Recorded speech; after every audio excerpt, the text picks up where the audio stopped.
Каква държавна пенсия можеш да очакваш от Германия? Можеш ли да проверяваш редовно какво е положението и какво означават писмата от Пенсионния институт? Всичко това ще разгледаме в това видео.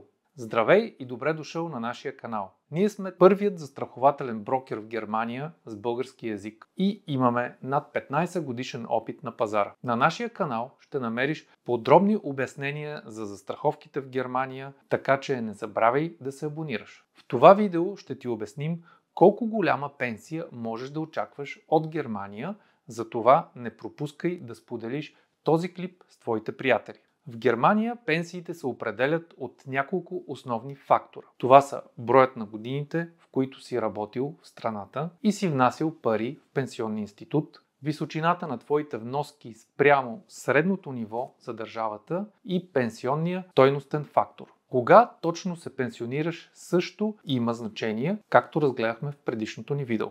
Докато пенсионният фактор се определя всяка година от Пенсионния институт спрямо инфлацията и средната заплата за изминалата година, другите два фактора зависят предимно от теб самия.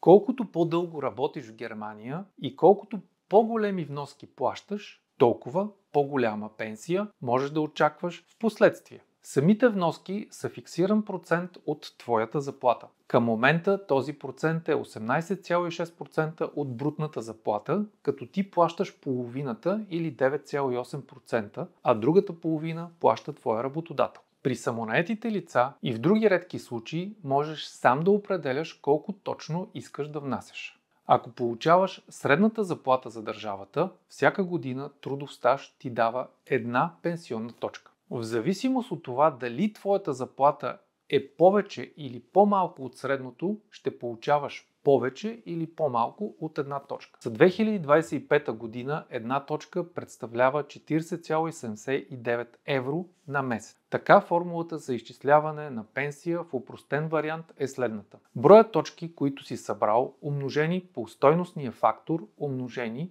по фактора за годината на пенсиониране. Например, ако си работил 30 години и си вземал точно средното ниво, ще се получи 30 умножени по 40,79 или 1223 евро и 70 цента месечна пенсия. Тук идва и възрастта, на която се пенсионираш, като това също влияе на пенсията. Ако се пенсионираш преди редовната възраст от 67 години, ще имаш удръжки от 0,3% всеки месец, който ти остава до 67 години, като максимално могат да ти удържат 14,4% при пенсиониране на 63 години. Ако продължаваш да работиш след навършване на пенсионната възраст, ще получиш бонус от 0,5% за всеки следващ месец след 67 години, който продължаваш да работиш. Ако се пенсионираш на 68 години, ще получиш бонус от 6% към твоята пенсия доживотно. По всяко време можеш да изискаш информация за състоянието на твоята бъдеща пенсия. От Пенсионния институт ще ти изпратят така нареченият рентен информацион, която ще са отразени броя точки, които си събрал до сега и нивото на пенсията,